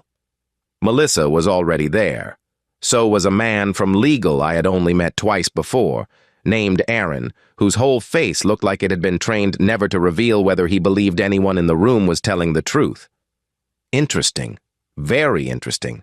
Melissa gestured for me to sit. I did. Aaron introduced himself unnecessarily, then said, "We appreciate your willingness to meet on short notice." That kind of sentence always means the short notice is not for your convenience. Melissa folded her hands. "We're reviewing new information, and I'd like to ask a few follow-up questions to make sure we understand the sequence of events clearly." I nodded. "Okay." She looked at her notes. The email you received at 3:26 referenced 2 phrases in particular. That you would be manageable if Chloe had the title, and that it might be time to move you out of the way like they discussed. Based on your experience this week, how do you interpret that language? A careful question. A very careful question. They did not want my outrage. They wanted a credible interpretation anchored to observable pattern, so I gave them one. I interpret it to mean that Brian and Chloe discussed my role before the promotion announcement, anticipated that I might object or resist being sidelined, and saw the title assignment as a way to control my position rather than simply fill a vacancy. Aaron made a note. Melissa asked, "And move you out of the way?" I interpret that as either reducing my responsibilities, pushing me into a narrower support role, or setting conditions that would force me out. Aaron looked up. "What leads you to that interpretation?" I slid over the notes from Monday's team huddle. Because after Chloe struggled with several manager-level tasks, they announced that I would be focusing more narrowly on documentation and support functions to streamline decision-making. Melissa read the line. Aaron asked, "Was that a change from your prior responsibilities?" "Yes." "Documented?" "Not yet. I asked for it in writing." "And did you receive it?" "No." He nodded once. I liked him better when he was writing than when he was talking. Melissa asked, "Do your notes include dates and witnesses for Chloe's public comments?" "Yes." I handed those over too. She read aloud quietly, almost to herself. Dense, boring stuff. Assistant energy. Not everybody leads with anxiety. Emma-style technicalities, back-end details. Not everyone is meant to lead. Melissa's face stayed controlled, but every now and then there was the faintest tightening near her mouth. Aaron said, "Were these comments challenged in the room?" "No." "Why not?" "Because courage has rent," I thought. Aloud, I said, "Because people were uncomfortable, but the power dynamic was obvious." He nodded again. "Who was present for the assistant energy comment?" I listed the names. Then the anxiety comment, the technicalities comment, the meeting where she said I would focus on the details while she handled strategy, the leadership sync where I stated she removed approval notes after I explained they were required. I gave them everything plainly, no decoration, no speeches. At one point, Melissa asked, "Have you at any time refused to perform assigned work?" "No." "Have you raised your voice, insulted Chloe, or acted unprofessionally in meetings?" "No." Aaron looked up from his notes at that. Not because he doubted me, because he was testing consistency. I continued, "I have asked for written instructions, documented training, and declined to make changes under her credentials." "That last piece," he said, "explain why."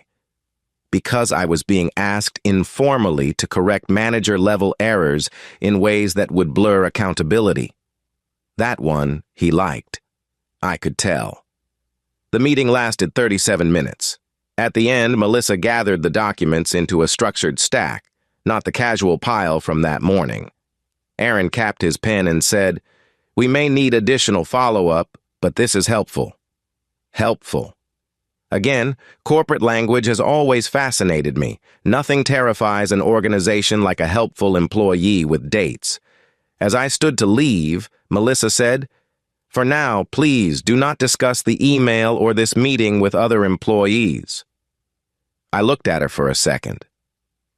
"Understood," I said. Then I went downstairs, collected my bag, and drove home through a rainstorm so hard the wipers looked decorative. That night I did not cry. I know some people expect that part. The scene where the wronged woman finally collapses on her couch, makeup smeared, staring into a bowl of untouched pasta while betrayal settles into her bones. But I didn't cry. I felt tired. Yes, wired. Angry in a clean, bright way, but not broken. Mostly I felt alert. Like the week had finally stopped gaslighting me. There's a tremendous kind of relief in having the ugly thing become undeniable. Once the hidden motive steps into language, you no longer waste energy wondering whether you imagined the shape of it. You stop negotiating with reality. You start working with it. I made soup, called Nora, told her everything. She let out one long, reverent whistle when I read the email. "Oh," she said. "He's cooked." I'm not celebrating yet. You don't need to celebrate yet. I'm celebrating enough for both of us. I sat at the kitchen table with the soup cooling between my hands. They're going to try to contain it. Of course they are. They may try to paint it as a misunderstanding. She laughed, low and sharp. Manageable if I had the title is not misunderstanding language. That is plotting language. Exactly. We talked for 20 more minutes. By the end of the call, she had offered to help me review my resume, reminded me twice not to resign impulsively, and threatened, for maybe the third time that week, to become socially ungovernable if she ever met Chloe in public. When I hung up, I opened my notebook and wrote, "The truth did not save me. The record did. Then I slept better than I had all week. The next morning, the office felt like a hospital corridor after a bad night. Too bright, too scrubbed, too careful. Brian wasn't in yet when I arrived. Chloe was, which surprised me. She sat in her office with the door open and her expression arranged into something meant to look businesslike, but there was a brittle edge to her movements now. She clicked too hard, reached too fast. Her desk, usually pristine in the style of people who mostly decorate rather than work, now had scattered printouts on it. That told me she was trying to perform seriousness. At 8:22, Melissa sent a message asking me to continue normal responsibilities pending review. Normal responsibilities. Interesting wording, not revised responsibilities, not support functions, normal. I saved the email. At 8:41, Brian arrived. He moved through the floor like a man trying to prove to the building that he still belonged to it. Big voice, extra greetings, a joke at the coffee station nobody quite matched with the appropriate enthusiasm. Then, at 9:05, he sent a meeting invite to me and Chloe. Subject, alignment. Time, 9:30. Location, Brian's office. I declined it. Reason, please include HR or provide written agenda. Given current review, I'm not comfortable discussing role changes or performance concerns without documentation. I hit send and waited. Across the room, I saw him read it. Even from a distance, I could see the moment his jaw flexed. Good. At 9:11, Melissa emailed, "Do not attend one-on-one meetings with either party related to this issue without HR present." Excellent. I saved that too. By 10 o'clock, rumors had started breeding in corners. Nobody said anything direct, but the floor was full of people inventing reasons to walk by the stairwell, refill water, or ask each other questions that could easily have been emails. At 10:17, Derek appeared beside my desk with a folder he didn't need to hand deliver. He stood there too long. Finally, he said, "You okay?" The question had changed since last week. Not sympathy now. Assessment. "Yes," I said. He nodded, glanced around, and lowered his voice. "Finance is all over Brian this morning." My fingers paused over the keyboard. "For what?" "Apparently not just the contractor thing." He shifted his weight. "There are questions about approval routing and budget access. Martin's been in and out of the director's office twice. Interesting. Maybe the email had opened a bigger audit trail. Maybe once legal got interested, they started looking at more than conduct. That is one of the pleasures of competence. Once credible people begin checking, sloppy operators rarely have only one problem. "Thanks," I said. He nodded once and left. At 11:03, Chloe made her mistake. Not the email. The second mistake. The one that killed whatever remained of her plausible innocence. She called a team check-in without Brian. I considered declining, but Melissa's note said, "Continue normal responsibilities, and besides, some disasters require witnesses." We gathered in the conference room. Chloe stood at the front with a forced smile and 2 printed pages that she kept glancing at like cue cards. "I just want to clear the air," she began. Never a promising opening. "We've had some tension during this transition, and I think it's important that we all stay focused and not let individual sensitivities distract from the bigger picture." Individual sensitivities. There it was again. The reduction of structural insult into temperament. Nobody spoke. She went on too quickly now. Change can be hard, especially when people are attached to old dynamics. But leadership requires adaptability, and I need everyone aligned. Old dynamics. Adaptability. Aligned. It was like watching a parrot recite a LinkedIn post while standing in gasoline. Then she looked directly at me. Emma, I know this hasn't been easy for you, but I'd appreciate it if we could move forward without making every process correction feel personal. The room froze. She had just turned an active HR matter into a public disciplinary theater. I could actually feel Sandra stop breathing. I said nothing. That was the best part. I did not rescue her. I did not argue. I did not dignify it with protest. I simply looked at her.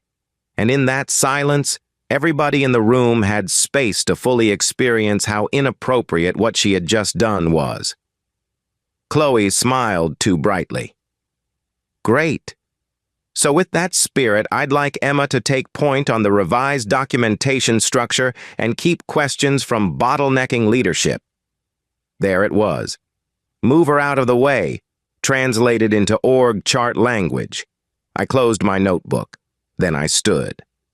Is this a formal role change? I asked. Chloe blinked. It's a refinement. In writing? We've been over this. In writing? I repeated. Her face tightened. Then, because God was briefly in the room and chose generosity, Melissa walked in. Not dramatically, calmly, like she had simply been passing by and heard her own future workload multiplying. Actually, she said from the doorway, nobody is making role refinements right now. The silence that followed had a pulse. Chloe turned so fast she nearly dropped her papers. Melissa, I heard enough, Melissa said, not loud. Worse, controlled. She looked around the room.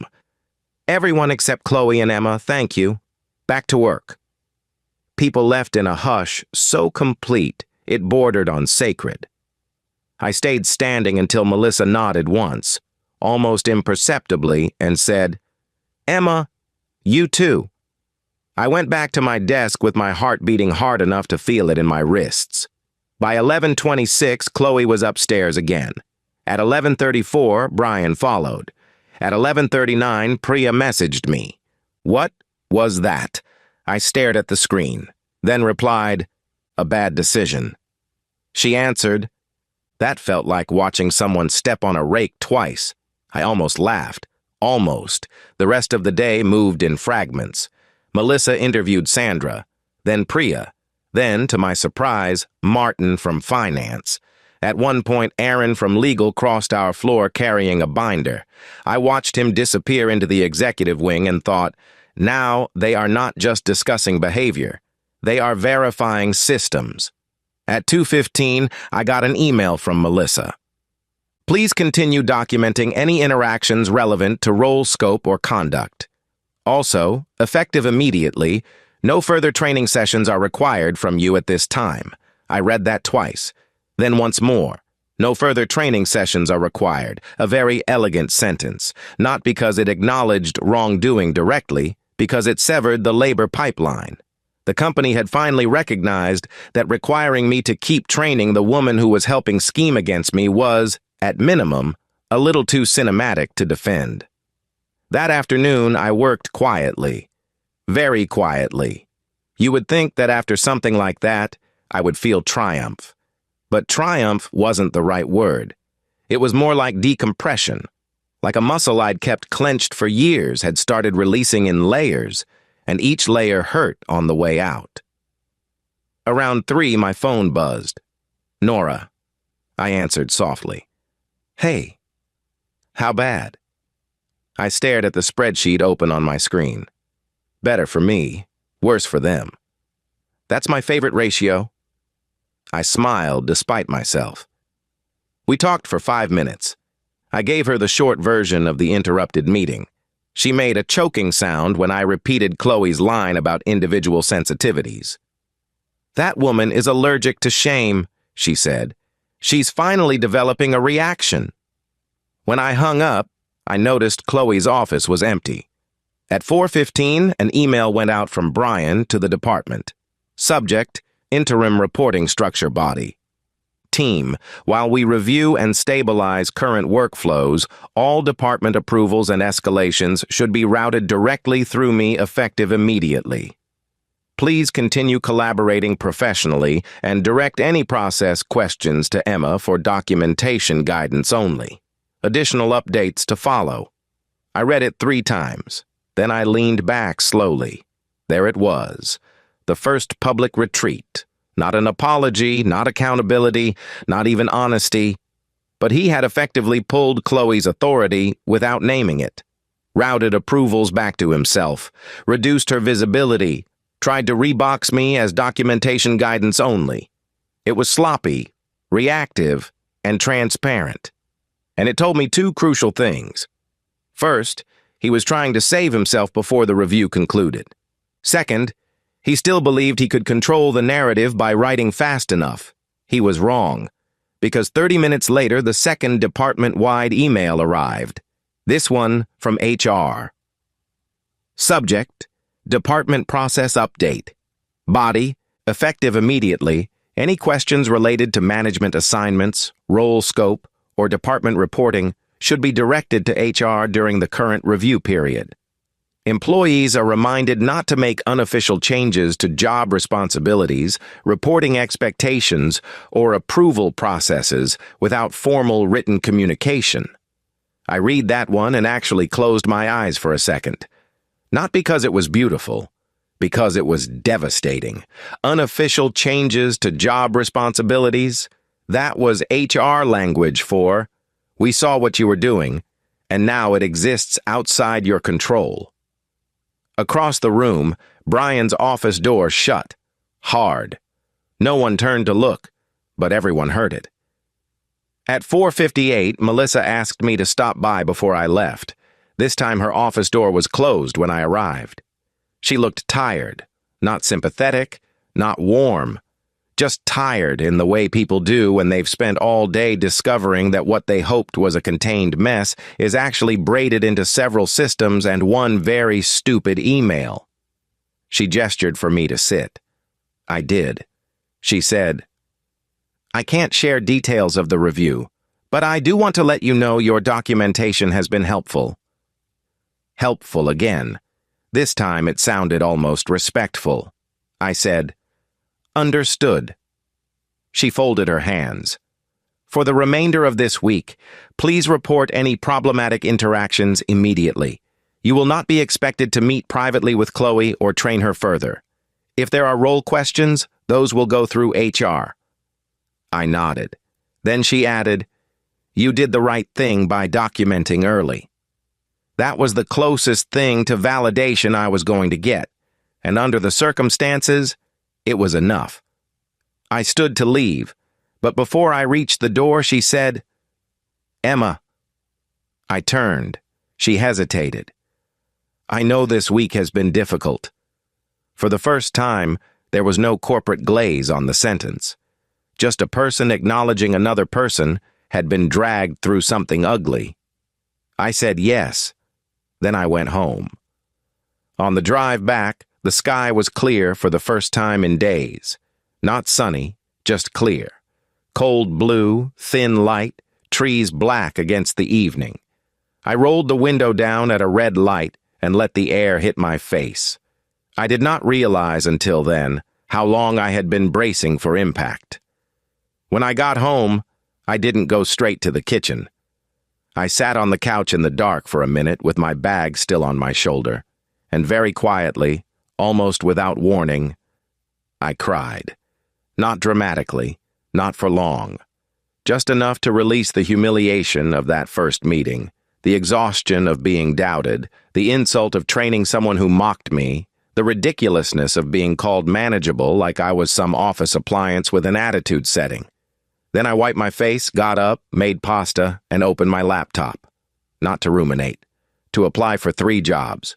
Because even if they fired Chloe, even if Brian went down, even if HR wrote the world's most careful non-apology and restored some version of my responsibilities, Something in me had crossed a line I could not uncross. I no longer wanted to stay in a place that needed documentation to remember I was human. The next morning was Friday, and Friday was the day everything finally snapped. Friday began with a silence so complete it felt staged. No early laughter near the coffee station, no casual hovering around cubicles, no overbright greetings from Brian trying to remind everyone he still controlled the room. Just the low mechanical sounds of a building waking up around people who had all become newly aware of what could happen when the right email landed in the wrong inbox. I got in at 8:10. Brian's office was dark. Chloe's was empty. That alone told me enough to slow my steps. By 8:15, Priya messaged me. "They're not here." I replied, "I noticed." 3 dots appeared. Then, "Melissa is." Interesting. I looked up toward the glass hallway leading to HR and saw her crossing with Aaron from legal and someone I only vaguely recognized from the executive floor. Tall, silver tie, clipped walk, operations director, I thought, maybe deputy COO.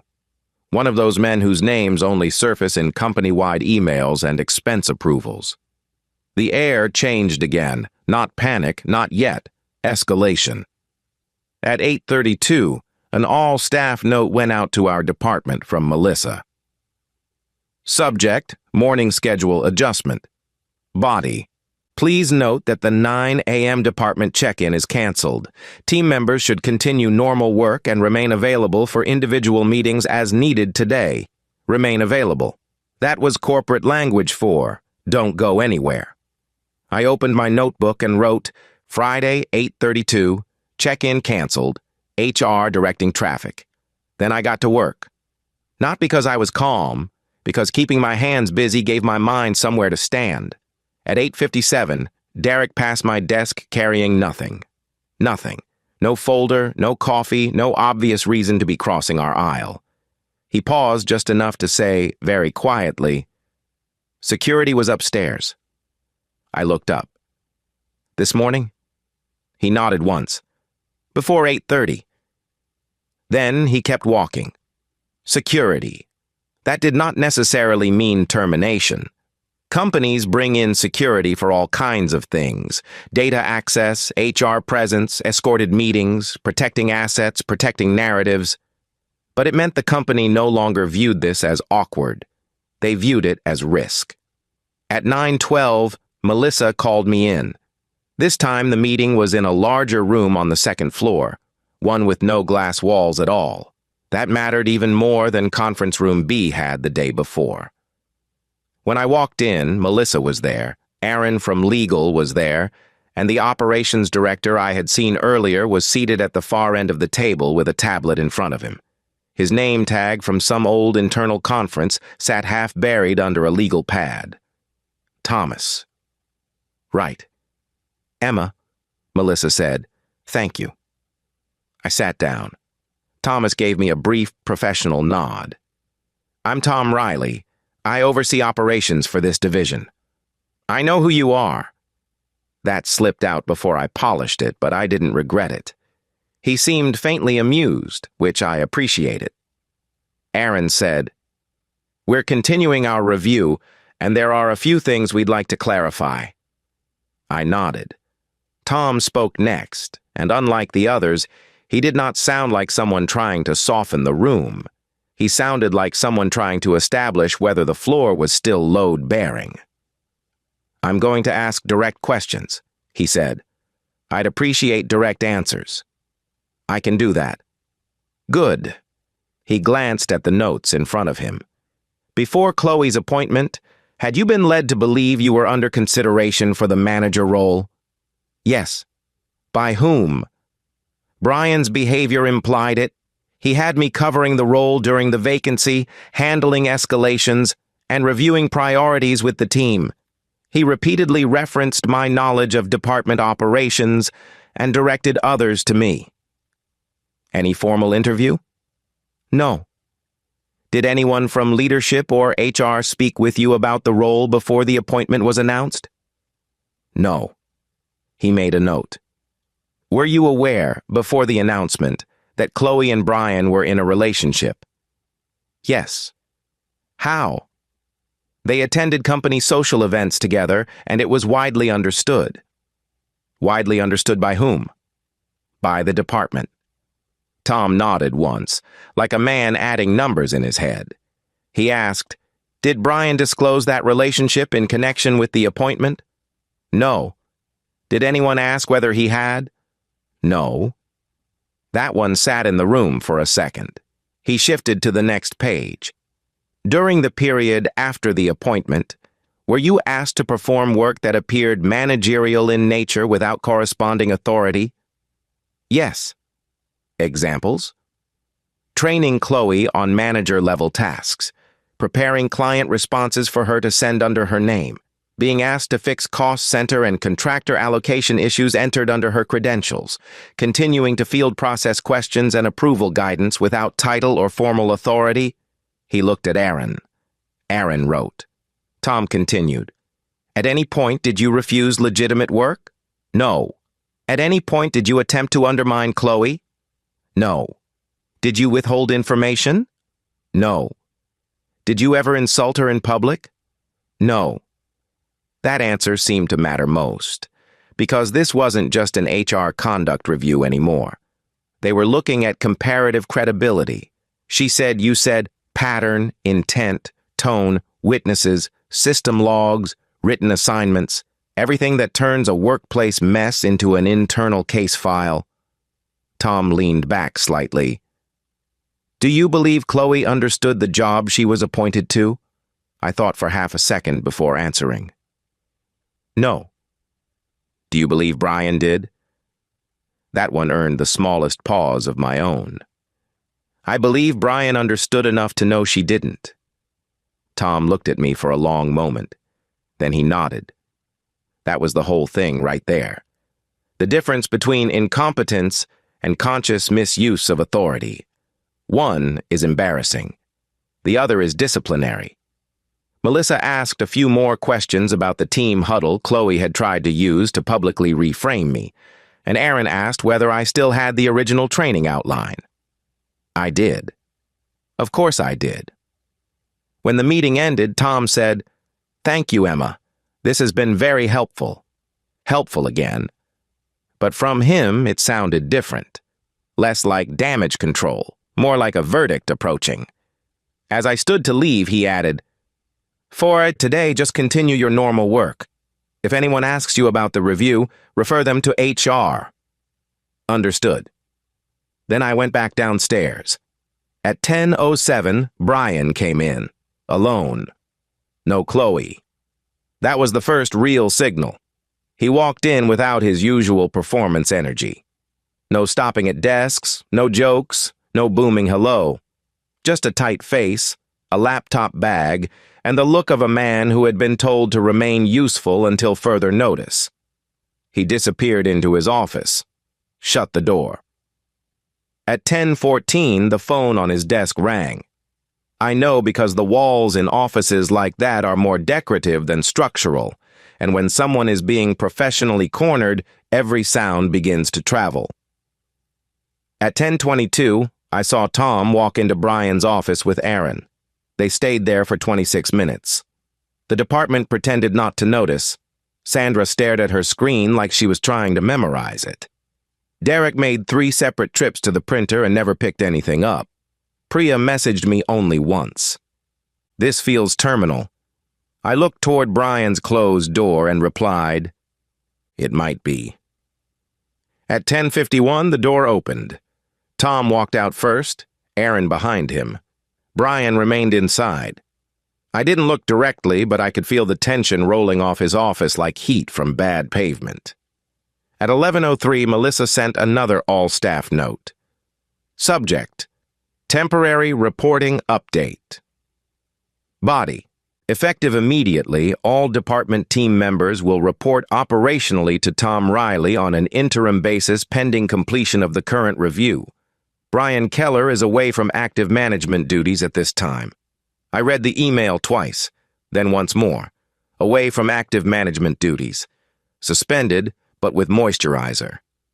Across the floor, Derek actually whispered, "Wow." Priya sent me a single message.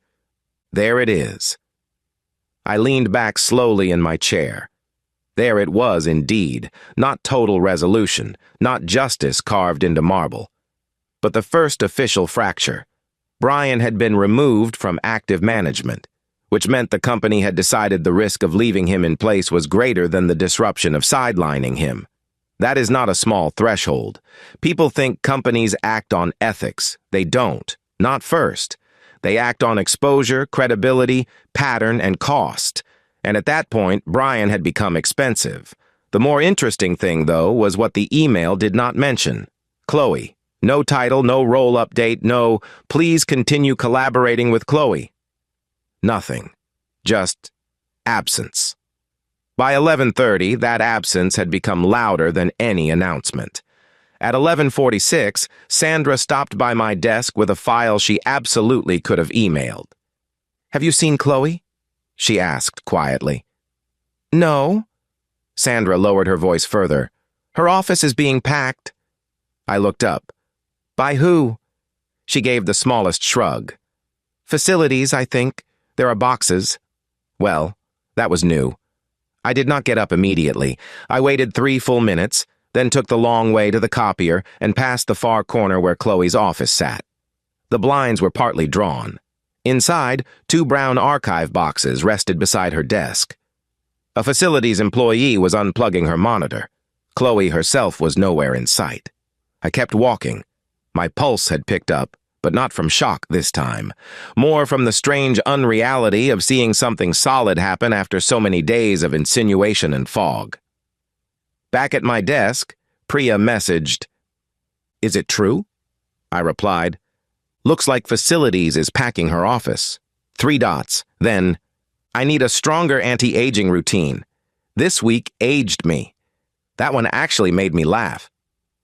At 12:10, Tom called the department together. Not in the main conference room. In the larger training room near the back, where the lighting was always too white and the chairs were never comfortable enough for good news.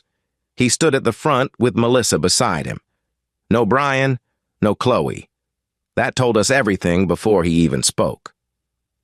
"Thank you for making time," Tom said. "I know there's been a good deal of uncertainty this week." Nobody moved. He continued, "I'm going to keep this brief. We are making immediate interim leadership changes within the department while we conclude an internal review." Interim leadership changes. Corporate euphemisms were really earning their keep this week. Brian Keller is on administrative leave pending that review. Chloe Bennett is no longer serving in a management capacity. A small shock rippled through the room. No longer serving in a management capacity, not stepped aside, not transitioning, not supporting another initiative, just gone. Melissa stepped in then. "We recognize that recent events may have caused confusion regarding role scope, reporting lines, and workplace expectations. HR will be meeting individually with employees as needed, and if anyone has concerns about conduct, process, or retaliation, please bring them directly to us." Retaliation. There it was, said out loud now. That changed the room even more than the administrative leave had. Because once HR says retaliation, everybody understands the company sees exposure where it used to see office politics. Tom added, "For the immediate future, I'll oversee the department directly while we stabilize operations. We are also reviewing process ownership and support needs to ensure responsibilities align with actual work being performed." Responsibilities align with actual work being performed. That line brushed past me like a match near paper. Not because it promised anything, but because somebody, finally, was naming the original crime in a dialect executives understand. Misalignment of labor and authority. Then the meeting ended. No questions taken. Of course not. Questions create statements, and statements create discoverable mess. People filed out in near silence. Back at my desk, the floor erupted into the kind of whispering that technically obeys instructions while completely violating spirit. Derek appeared first. "Well," he said. It was not a question. Sandra hovered 2 steps behind him. "I can't believe she's gone." Priya came over a second later, looked around, and said, "I can." The 3 of them stood there, like survivors exiting the same strange elevator. I kept my voice low. Careful. That brought them back to themselves. The room, the cameras, the fact that no matter how deserved a collapse is, workplaces remain workplaces.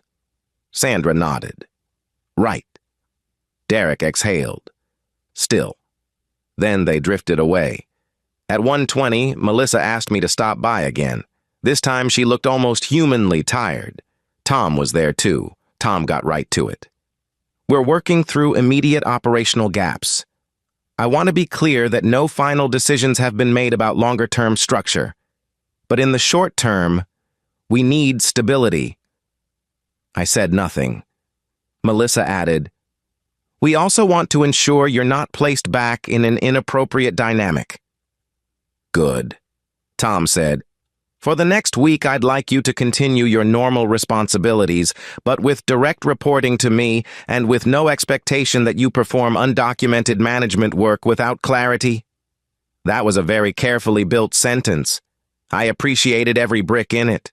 I said thank you. Then he asked, "Do you feel able to continue under those conditions?" That was the first time anyone had asked what I felt able to do instead of what I could be made to absorb. "Yes," I said. "Under those conditions." He nodded. "Good." Melissa slid a page across the table. "This is a temporary summary of your role scope during the interim period.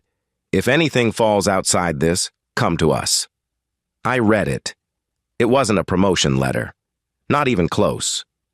But it explicitly restored escalation ownership for areas I had effectively been handling already, clarified that I would not be responsible for decisions under another employee's credentials, and stated that any future permanent structure would follow formal review. Formal review. That phrase had not protected me before, but now it had witnesses. I said, "I'd like a copy." Melissa gave the smallest smile. Of course, I took it with me. When I got back to my desk, there was one more surprise waiting. An email from an outside recruiter I'd spoken with 6 months earlier. Subject, checking in body. "Hi, Emma. A director of operations contact I work with asked whether I knew anyone strong in process leadership, cross-functional coordination, and client escalation management. Your name came to mind immediately. If you'd be open to a quick conversation next week, I'd love to reconnect." I stared at the message for a long moment. Then I actually laughed, softly, to myself. Because sometimes life has timing so neat it almost offends me. I flagged the email for later, not because I was suddenly saved, not because opportunity erases what happened, but because it arrived at exactly the right moment to remind me that the world was bigger than that office and its grim little hierarchy. At 2:15, Chloe returned. Not to work, to collect the last of her things. She came in through the side entrance with Melissa and a security employee walking several feet behind. She wore oversized sunglasses again, the same way she had on the first day, only now they looked less like style and more like armor. She did not glance toward anyone's desk. She went straight into her office, stayed there maybe 6 minutes, and came out carrying a tote bag and a coat draped over one arm. Melissa followed. As Chloe passed my aisle, she turned, just slightly, enough to see me. And in that tiny turn, I saw something I hadn't seen all week. Not confidence, not superiority, not cruelty, humiliation, real humiliation.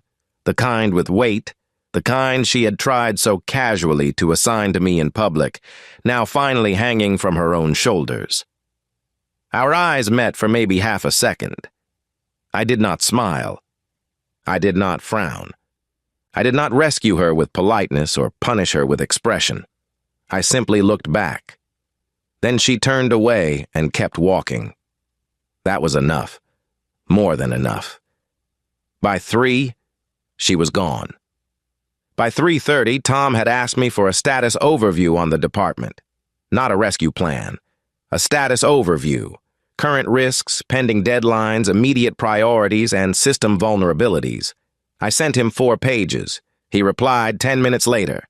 "This is excellent. Let's review Monday." Excellent. Funny how fast language changes when the audience changes. At 4:40, as people started shutting down for the weekend, Tom stopped at my desk himself. He was carrying no folder, no laptop, no performative urgency. Just a man pausing where the work lived. "Emma," I looked up. "I wanted to say something before the weekend." He rested one hand lightly on the partition wall. "You handled a very difficult situation professionally." There it was again, but this time the word professional didn't sound like a muzzle. It sounded like an acknowledgement. I said, "Thank you." He nodded. "I know this hasn't been fair." That sentence landed harder than I expected. Not because it fixed anything, because it named the thing correctly without asking me to make it smaller. I swallowed once and said, "No, it hasn't." He held my gaze for a moment, then said, "We'll talk Monday." After he walked away, I sat there for a full minute with my hands folded in front of me and the strange, almost unbearable sensation of being seen accurately after days of distortion. Then I packed my bag. As I left, Priya caught up with me near the elevators. "Well," she said. Again, not a question. I smiled faintly. "Yeah." She leaned against the wall for a second. "I'm glad you documented." "Me too." She looked at me more carefully then. "Are you staying?" That was the real question, wasn't it? Not whether Chloe was gone, not whether Brian would come back, not whether the department would stabilize, whether I still belonged there after learning exactly what they had been willing to do. I looked at the elevator doors, then at the hallway behind us, then back at Priya. "I'm staying long enough to choose," I said. She nodded once. "Good answer." Then the elevator arrived and we stepped inside. When I got home that evening, the apartment felt different. Same couch, same kitchen, same quiet rain ticking faintly at the window. But different because I was different in it. The week had not given me closure. It had given me proof. Proof that I had not imagined the disrespect. Proof that paper matters. Proof that calm can be more dangerous than outrage. Proof that people who count on your silence rarely know what to do with your records. I made tea, sat at the table, opened my notebook. Then I wrote. He thought the title would make me manageable. Instead, it made them visible. And that, more than their leave notices or packed offices or careful HR memos, was the real ending of that week. Not that Chloe lost the role. Not that Brian was suspended. Not even that the company had finally been forced to look at what it tolerated. The real ending was that I stopped confusing endurance with loyalty. I stopped thinking my value depended on how much disrespect I could survive gracefully. I stopped waiting for fairness to arrive on its own. Monday would bring another meeting, more structure, more cautious language, maybe a formal apology stripped of useful nouns, maybe an offer, maybe a promotion, maybe a retention play dressed up as recognition now that the mess had become impossible to ignore, and maybe none of that would matter. Because the person who walked into that office on Tuesday morning with a notebook labeled promotion meeting no longer existed. By Friday evening, I understood something she didn't. When they can only function by keeping you small, your growth will always look like insubordination to them. But that doesn't make you difficult. It makes you dangerous to the wrong people. If this got you all the way to the end, like and subscribe, because some humiliations don't break you. They introduce you to the version of yourself that finally keeps records, asks for it in writing, and never again trains the person sent to replace you without a price. If you've ever been overlooked, underestimated, or pushed aside by the wrong people, hit like, subscribe, and tell me in the comments what you would have done.